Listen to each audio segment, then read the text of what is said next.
Hey everyone, welcome back. It is nearing in on cocktail hour today. Our drink this afternoon will be the Amaretto Sour. I make mine a little differently than is traditional. I use whiskey and amaretto to help balance things out. There are a lot of recipes that call for only amaretto. That makes for a very sweet drink, and it's very hard to kind of tame that in if you make it that way. So I like mine with a good portion of whiskey and a good portion of amaretto so that you know that it's there, but it doesn't just whap you in the face with a lot of sweetness. This is a cocktail from the 1970s, most likely. Origin stories are difficult to hone in on this particular drink, as it is, of course, an offshoot of a whiskey sour. But Italian liqueurs were becoming very popular in the 70s, and we see a lot of experimentation with those particular liqueurs around that time. So that's the closest approximation I can come up with. So as I said, we'll pretty much need a base of whiskey for this. You can use bourbon, but again, we're trying to tame some sweetness here. So I'm going to go for some rye. Bullet, I think, is going to be my choice this afternoon. It's got enough spice, but enough other qualities that it should work really well with the amaretto. But pretty much any nice rye is going to be your ticket here. We will, of course, need some amaretto as well. My choice today is going to be Di Serono. It's what I have on my bar for an amaretto. There are, of course, a lot of other better options, but this is going to be the one that's readily available and that pretty much every bar is going to have. So if you're into instructing your bartender on how to make you the proper drink, this is probably what they're going to use anyways for you. Bitters, naturally. I actually think I'm going to use two different bitters today. I have my spiced cherry bitters from Woodford's. This will complement that amaretto characteristic very nicely. The almond and cherry go very well together. They're very close complementary flavors. And then for more of a garnish work today, I'll stick with a little Angostura. If you just have Angostura, of course, that works perfectly well. Our non-alcoholic team today will consist of some fresh squeezed lemon juice, a little bit of simple syrup. We're going to get most of our sweetness from the amaretto, but we will need just a little bit to help guide us along.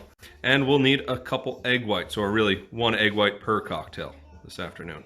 So we'll have a dry and then wet shaking cocktail. We're using egg whites today, so that is, of course, what we're going to wind up doing. We'll start with 1.5 ounces of whiskey. Our rye here. I'm going to go with a full ounce of amaretto.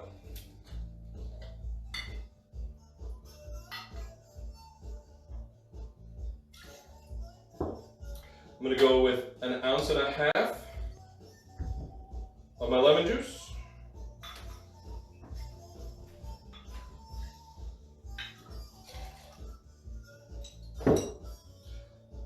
Just about 1/4 ounce of simple syrup, and then 1 ounce of egg whites, or 1 egg white.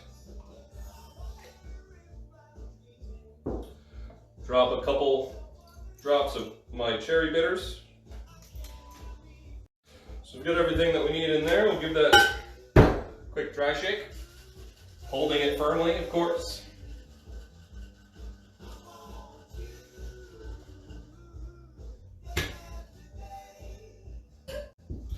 Grab my ice.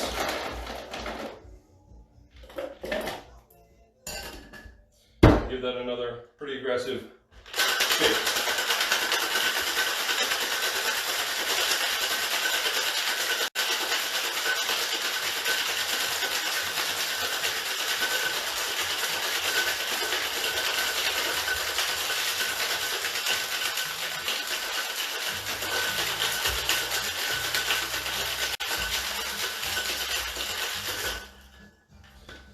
That should do.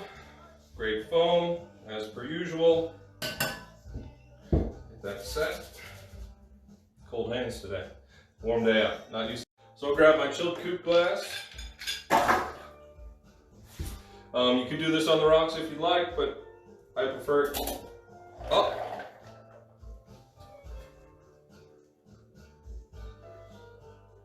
It's got that eggshell color to it, which is really nice. That comes from the Amaretto. It's not quite as pure snow white as a whiskey sour would be.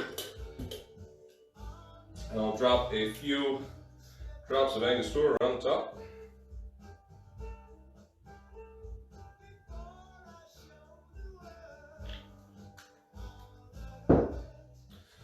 Grab my toothpick.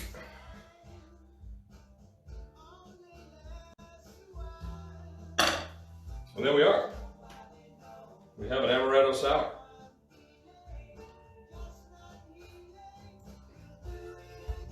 Certainly a touch sweeter than a whiskey sour, but it's tamed quite a lot from using whiskey and not just Amaretto, and making sure we've got plenty of lemon juice in there. It's a really nice, easy to drink version of a whiskey sour. The cherry and almond notes are very present and very noticeable, but again, it just doesn't kind of crack you over the head. It winds up being really nice. Go ahead and give this a shot. Cheers, everyone.